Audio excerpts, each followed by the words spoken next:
యూదా గోత్రపు సింహమాయానే గ్రంథమును విప్ప యోగ్యుండు తానే. యూదా గోత్రపు సింహమాయానే గ్రంథమును విప్ప యోగ్యుండు తానే.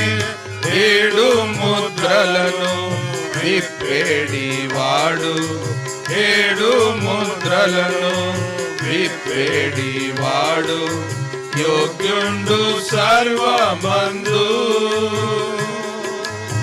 యోగ్యుండు సర్వమందు.